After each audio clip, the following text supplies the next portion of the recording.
Right guys, this video is going to go through our full guide to creating and optimizing Facebook lead forms. I'm going to bring you through our full process to make sure you get the most amount of leads possible, but also to make sure that these leads that are coming in are actually qualified to buy your service. Before diving into our process, I just want to stress the importance of Facebook lead forms, okay? Lead forms gets people to actually become a lead.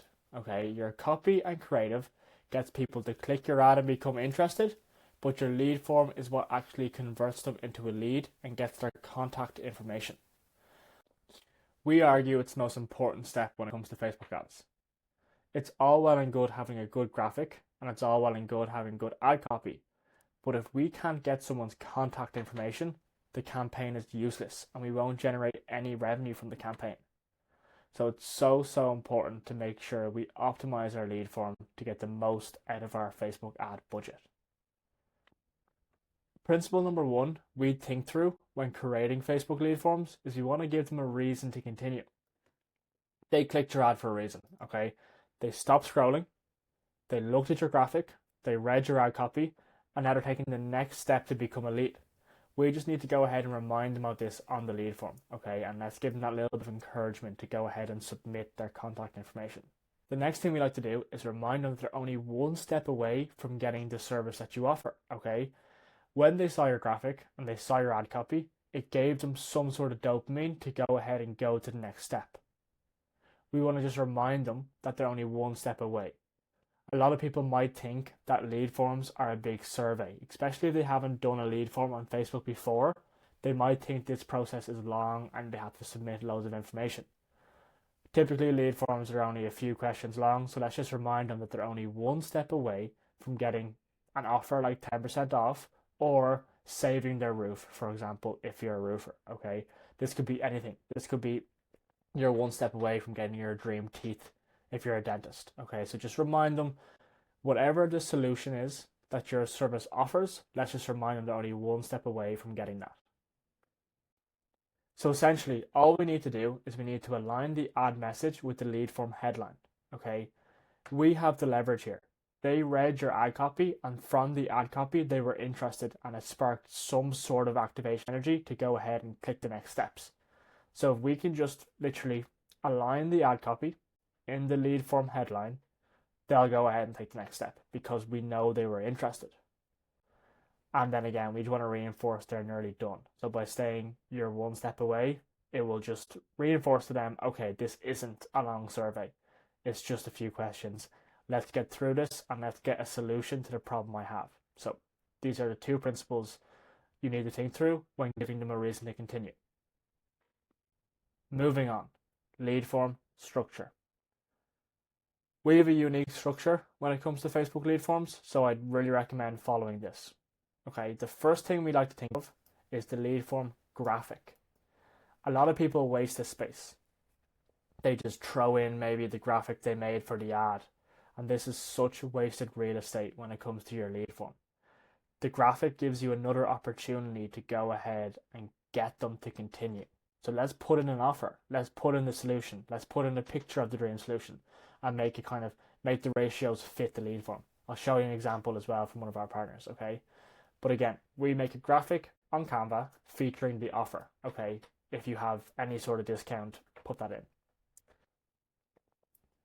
Action happens when we create emotion, okay? So they've gone ahead and taken the next step. But if we have an offer that is limited time, it will help them act now. So if you don't have an offer currently, just create one for Facebook ads.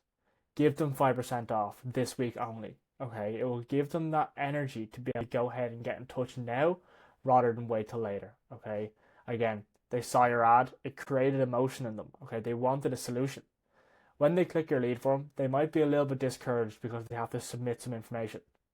But if we have an offer that only lasts a certain amount of time, it will give them that kind of encouragement to get in touch right now. So this is important. If you have an offer, please put it in. The way we kind of present this offer is making the image, make the graphic at the top of the lead form the offer, okay? Again, valuable real estate, don't let it go to waste. I'll show you an example from one of our partners, okay? What we do is we go to Canva. This is an example. Okay, we go to Canva and we just put in the dream solution in the background. Okay, so this is a marble cleaning service. So as you can see, this is a beautiful marble bathroom. Everything looks polished, everything looks clean. And then overlaying the image, we just have this week only, get 10% off marble cleaning and polishing. That's it. Okay, and I'll show you what it looks like in real time. This is the lead form we use for one of our partners. They're a driveway company, so they, create driveways and design driveways. And as you can see up the top, we have 20% off all quotes this week only spring sale. This works just so well. Okay, people see the graphic. The original graphic on the ad is just a picture of a beautiful driveway, and it's saying, do you want to renovate your driveway? People that are interested be like, yeah, let's see the next steps. They go to the next step and they see, oh my god, this 20% off only lasts this week. Let me just get in touch. So this is so important. It's so valuable to put an offer here.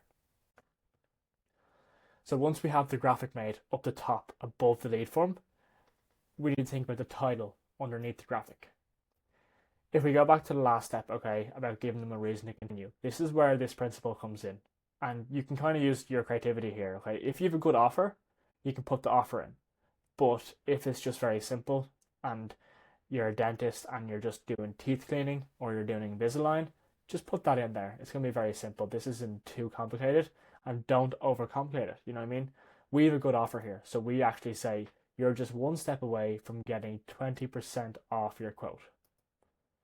Okay? So just keep it simple. You're one step away from getting your dream teeth. You're one step away from getting X, Y, and Z. That's all you need to do. I would always say you are one step away from getting X, Y, and Z. Whether that's the offer, whether that's the solution your service offers, put in either or. A good offer, I'd recommend the offer. If it's just a simple solution, put in the solution. That's it. It will give them a reason. And again, if we go back to this principle, this is key. We're just going to remind them of why they clicked. So again, you can just see this is the full first page of the lead form. We have the graphic up the top showcasing the offer, and then we have, another reason in the headline on why they're only one step away from getting this quote. Next up is what questions should you ask on the lead form. This process it's so key, okay? And we have a bit of a unique process, so please copy this process all you want. It works so well. When we create lead form for any partner, okay, we only start out with name and phone number. Why do we do this? Okay, you might be asking, listen, if you only use name and phone number, surely all the leads are unqualified. This might be the case, but we don't want to guess where the lead quality issue is. We want to wait till we have leads coming in, we consult with the sales team, and we make optimizations based on the data coming in. So if we start out with name and phone number, okay, and after a week, we consult with the salesperson or the sales team, and they say there's a lead quality issue. Can you add some more questions to the form? We say, hold on a second, where is the lead quality issue? And then we add in questions to fix the specific problem. So let's say if the lead quality issue is budget, everyone coming in has a low budget and they're not qualified and they don't have the budget to buy this service. Then we can add a question around budget.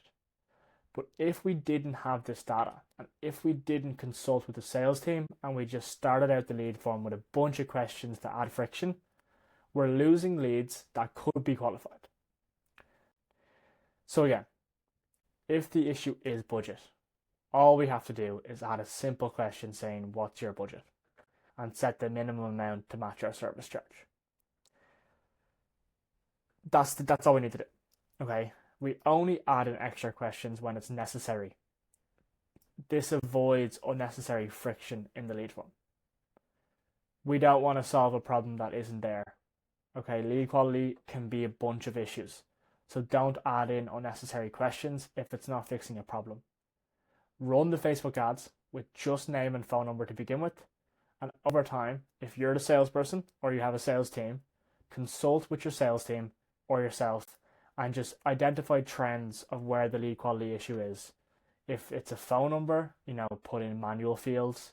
If it's other issues like they're not in the right location, just add a question saying where are you based, and then only put in the locations you serve. Very simple. Okay, this is key. This is probably one of our most valuable insights for lead forms, is only adding questions when it's solving a problem. Moving into lead quality, okay, I spoke a little bit about it here, obviously, about the questions we should ask. But lead quality can be a big issue with Facebook ads. It's not like Google where people are actively looking for your service. These people weren't looking for your service. They were on Facebook scrolling, and now they're becoming a lead. So lead quality can be a big issue, but there's simple ways to fix this, okay? If there's a lead quality issue, we can add in disqualifying copy to explain who this is for and who this isn't for. And we can make it harder for people to become a lead. We can just add more friction. Here's a few examples of what we can do, okay? We can add in manual entry fields, okay? Don't let Facebook pre-fill information.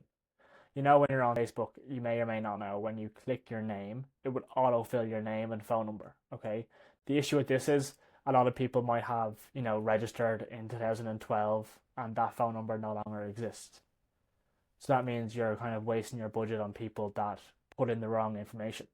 So we can actually add in a question and put it as manual entry, which means they have to actually type out their phone number, which means they're consciously going in and typing out the phone number they're using now. That's a good point. It's just, add in a question and making sure it's a manual entry field, not a pre-fill information. Another thing we can do is implement outcome clarity. Okay, we can just make it in the ad copy, in the headline, on the first page, we can just make sure it's for them. So you can put in for XYZ people or starting at XYZ price. So you could say this is for homeowners only. This is for homeowners in Dublin only. Or you can say this is starting at €5,000. And anyone that doesn't have that budget or is shocked by that price is hitting the back button, and you're not wasting your time on unqualified leads. So outcome clarity is huge. Again, qualifying questions, as I spoke about here, we can add in friction by adding questions to solve the problem. Okay, so if they're all unqualified, okay, and they're just unqualified for random reasons, add in a question to create some friction. Don't go overboard with this, but we can just add a question. Let's say, for example, we can just say, when was the last time you visited a dentist? This just creates friction, okay? If someone is just putting in their information because they want a random quote but will never become a lead, probably won't go ahead and answer these extra questions because it's just wasting their time. So adding in a random question like, when was the last time you visited a dentist, will add that friction. So only the people that are really, really, really interested are going to go ahead and take those steps. I don't really recommend doing this. As I said in the previous slide, we only want to add questions that solve a specific lead quality issue. Okay, but if for some reason there's no direct trend on lead quality and for a specific reason, let's just add in a qualifying question that adds friction. Okay, as I said, we just use a question like, when was the last time you visited a dentist? When was the last time you got your roof cleaned? Whatever it is, add a question that's relevant to your service, but realistically just adds friction and it probably won't add that much more value to yourself. Summarizing this all up, okay, the first thing we need to think about is just start simple. Okay, create a simple lead form and only ask for name and phone number. Okay, next up is we need to gather real insights. So again, we use data to optimize our ads, not guesswork. Okay, so we consult with the sales team, we assess lead quality. Once we have assessed the lead quality, we'll identify trends and we'll look for common issues like location mismatches or budget constraints. And if we have identified trends with the lead quality, we'll adjust the questions. We'll add in extra questions to solve a proven problem. If that's budget, if that's location, we'll add in a question to fix the specific problem without adding unnecessary barriers to discourage leads. So key, okay? Again, use data, not assumptions. Optimize the lead form based on actual results, not guesswork, okay? We want to do it on data. I'm huge on data. Guesswork is useless. We don't know enough to make informed decisions. Informed decisions can only be made using data. So if we waste a week of ads on getting unqualified leads, so what? It means in the long term we can get what we need out of the ad budget. Okay, so there's no point in just guessing and adding in friction for the crack. Go ahead, get data, optimize it using data. Okay. And finally, make sure you leverage the image space at the very top of the ad. Okay, just going back to the example, make sure we put in something here to give them a reason to continue and entice them to get a quote now rather than later.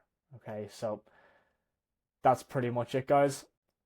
If you want our help with any of this, okay, if you're a service-based business owner that may be struggling a little bit with advertising and a little bit with your ad budget, book a free 15-minute consultation with me in the description. This is fully free. This isn't a sales call. This is me just trying to provide value. Okay, we believe in giving first, and we know that will be returned to us in the long term. Okay, so this call is completely free. We just want to give you guys some value. We've gotten such good results for service-based businesses. So if you're a service-based business owner and you want more out of your advertising budget, book that free call with me below, and we can talk through and we can give you guys some guidance when it comes to creating, optimizing your advertising. Okay, whether it's Google ads, Facebook ads, or anything in between, we'll help you out for free. So book the call below and we'll chat soon.